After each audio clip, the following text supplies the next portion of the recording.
Hello, Indianapolis. What a great crowd. The excitement in this room reminds me of the crowds at Old Legion Field. For you Yankees, that's where the University of Alabama won many of its most thrilling football games. Roll Tide Roll. Where Paul Bear Bryant roamed the sidelines in that famous houndstooth cap. You know, I never played for Coach Bryant, but I did practice for him. Back then, freshmen wasn't eligible to play, but we were eligible to serve as practice dummies. Coach Bryant was imposing, extremely well organized. He planned for every possibility. His team never saw or did anything in a game that hadn't been practiced. Rarely was Coach Bryant caught by surprise. You know, kind of like Wayne LaPierre. I've known Wayne for more than 20 years, and I've been amazed to watch him outsmart the anti-gun politicians, outwit the gun control lobby, and outfox the anti-freedom news media.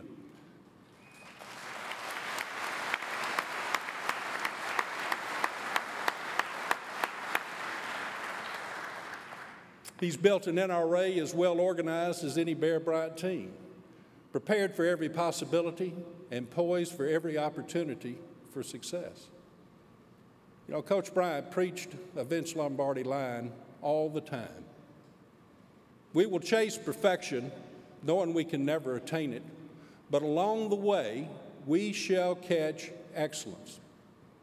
We may not have a perfect record, but we fight like hell to win every battle for freedom.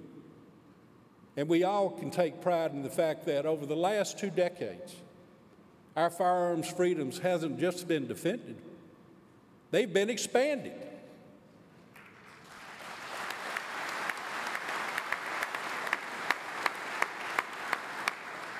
Folks, that's no small part thanks to the leadership of Wayne LaPierre.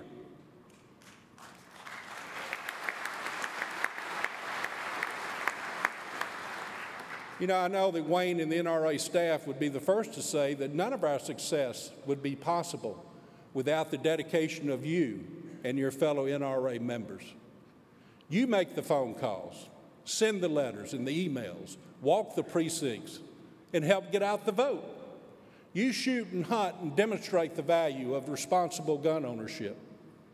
You support the NRA with your work, your will, and your wallet. Because of you, our nation has witnessed its greatest advancement of Second Amendment freedom since the Bill of Rights was written. And come November, we're going to prove that we're not done yet.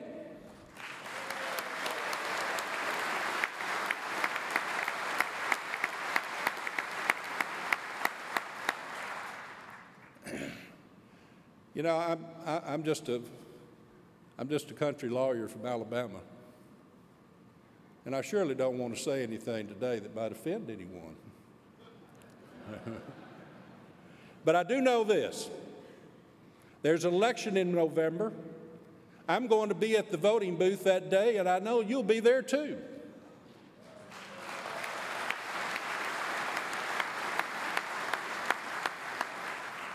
And I plan on taking a few of my gun-owning friends too. There's nothing more important than who gets elected to the United States Senate.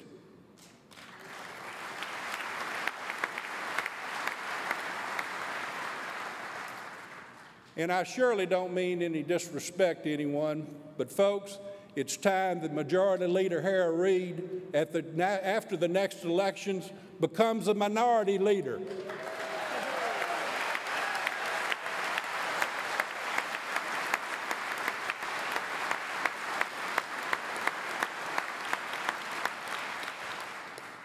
That's critical, but it's not the only important thing I have to say today. There's a critical message that all of us must heed. I'll get to that in a moment. But first, I want to talk to you about mashed potatoes and ice cream. That's right, mashed potatoes and ice cream. And a true legacy. Let me explain. From the time I was born, I was raised on the NRA. I know a lot of you grew up in the NRA too. For the first 18 years of my life, I spent every summer at Camp Perry. My dad was a pretty darn good shot. He was a terrific father who let me tag along even at a young age. I love those summers. Back then, Camp Perry was run by the Army.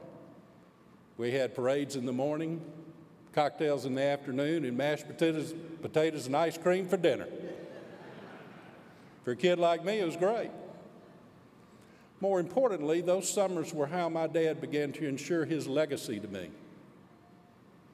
I know a great many of you knew my dad. Irvin C. Porter joined the NRA board in 1953 and was elected NRA President in 1959. Later, he was bestowed the distinction of Honorary Life Member. I'm humbled today. Humbled and followed in Dad's footsteps. And stand before you as NRA President. I wish he was still with us. But even though he's not, I know he'd be proud. He'd be proud of me and of the legacy of freedom he passed on to me.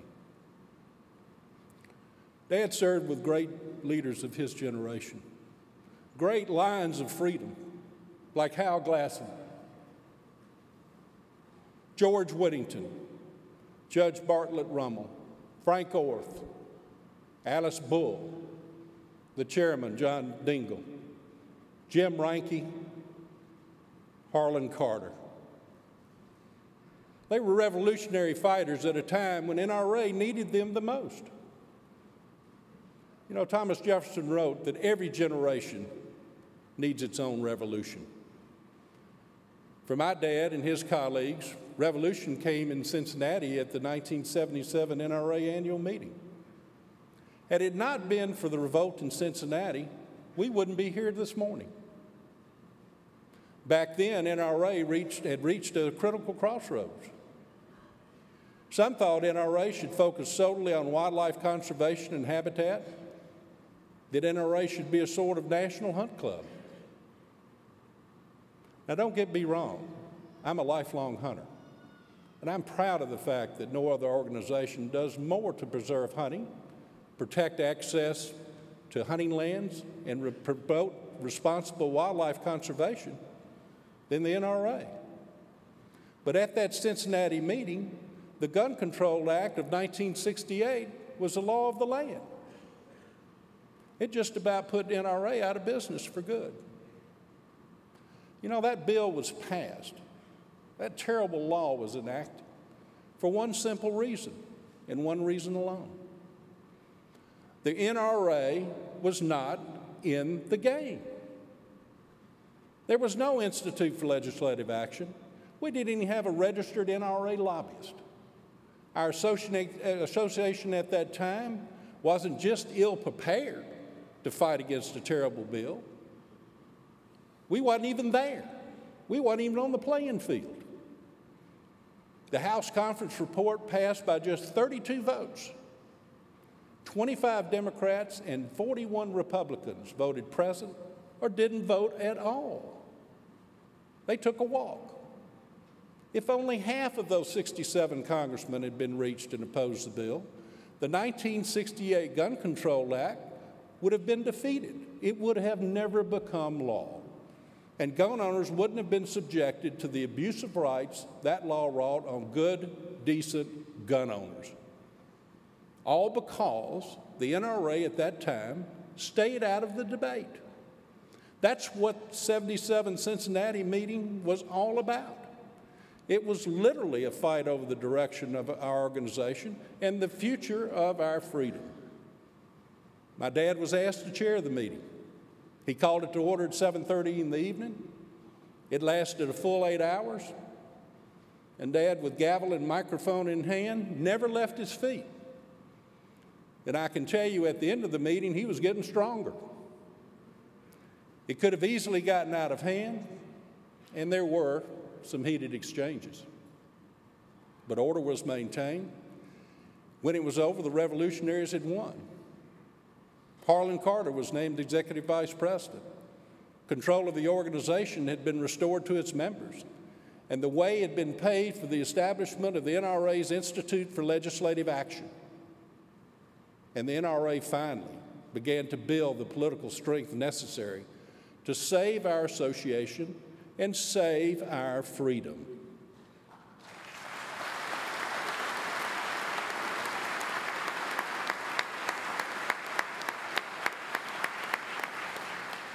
A few years later, a lot of hard work later, the '68 Gun Control Act was replaced by the McClure-Volkmer Gun Owners Protection Act. And since then, right to carry is a law in almost every state. Range protections law exists in 47 states. Hunter protection laws are on the books in all 50 states. And more law-abiding Americans own more guns and shoot than ever before in history, including America's fastest growing segment of gun owners, 30 million women.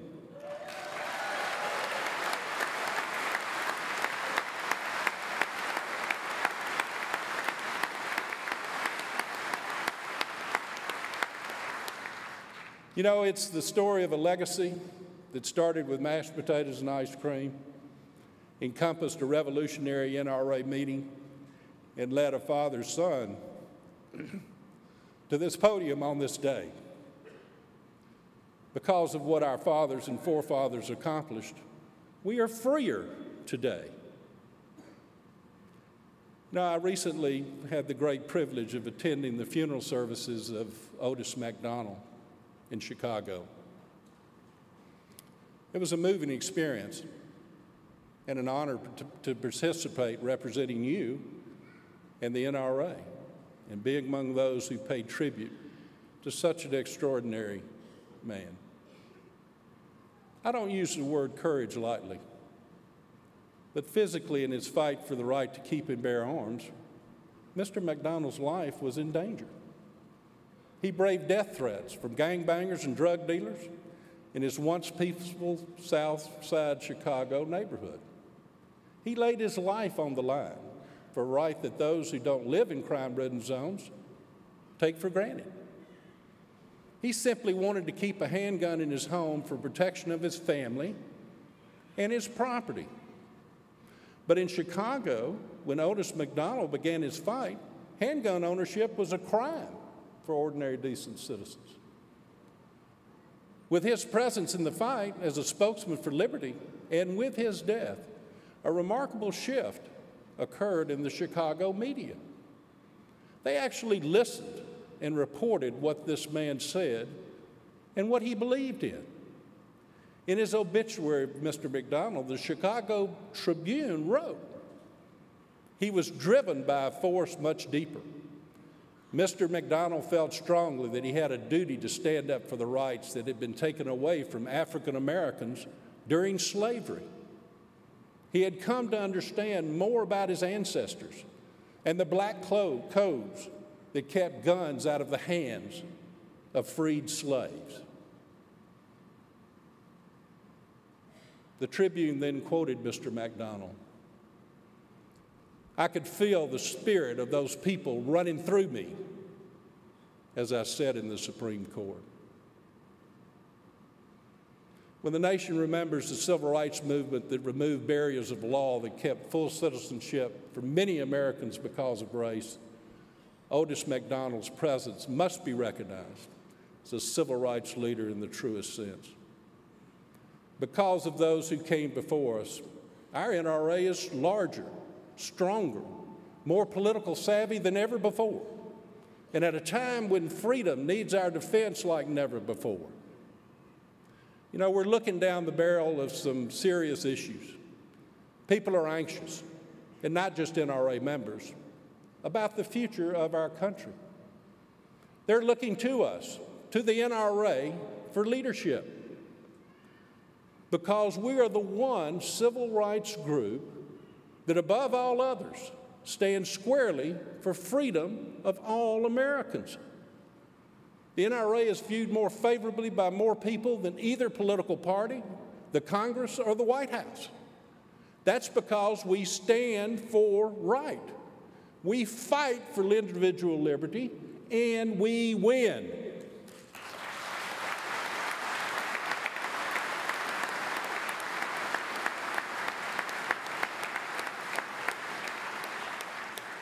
And winning is everything. There's no second place when it comes to the fight for freedom. And to ensure future NRA victories and preserve greater freedom for future generations, we must each do our part in building the strongest NRA possible. It's our job to pass on to our children an NRA that is mightier than today. That's how we ensure that the next generation of NRA members and all Americans are freer than the generations before them. That's how we guarantee beyond our years an NRA that remains a bedrock of strength for what's right and the muscle to fight and win. You know, I'm sometimes amused by how much the news media misunderstands the NRA. It's as if some of these reporters just can't quite figure out why our association holds so much political clout. Even members of Congress and other politicians occasionally bemoan the strength of the NRA as if it's some dark, mysterious secret. You and I know better. We know where the NRA draws its strength. And I say this to any reporter here today who may still be confused. Look around, because if you're wondering where NRA's muscle is, it's right here in this room.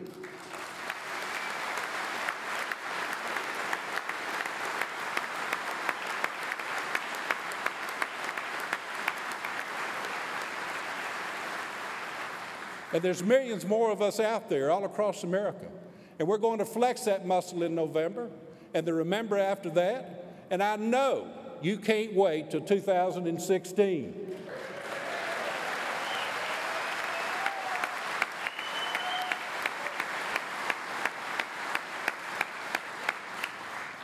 Do you feel the energy in this room? That's because we are the National Rifle Association.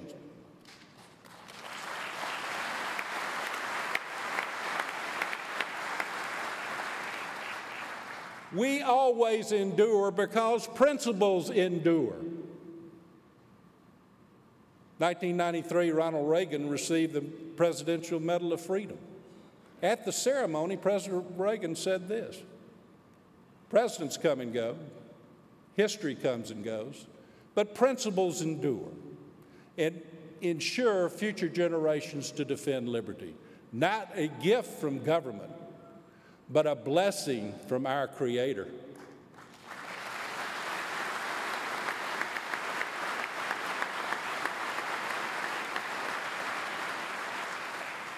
Here, the lamp of individual conscience burns bright. I know each of you feel as I do, an individual conscience to preserve freedom and ensure future generations to defend liberty. An individual call to duty we must each answer in our own way to build a true legacy of freedom. You take a grandchild hunting for the first time. As your daughter takes her first shot on the range, you stand by with gentle instruction and pride. A friend watches as you mail a check to the Institute for Legislative Action. You take a neighbor to a local Friends of NRA event. But these are more than simple acts they sing. They are the childhood moments, the fond memories, the lasting impressions that endure a lifetime. These are the acts of legacy. I'm a witness to the American dream, and I'm challenged, as we all are, to do our part to pass that precious dream to the next generation of free Americans. I love the National Rifle Association, and I can't fully express my appreciation for all that you do. You raise good families, build strong communities, and defend freedom in the face of every challenge. That's a lot to be proud of and a lot to leave as your legacy. Let us vow on this day that together we will stand and fight to preserve our legacy of freedom for all the world to see for all time. Thank you, and may God bless every one of you.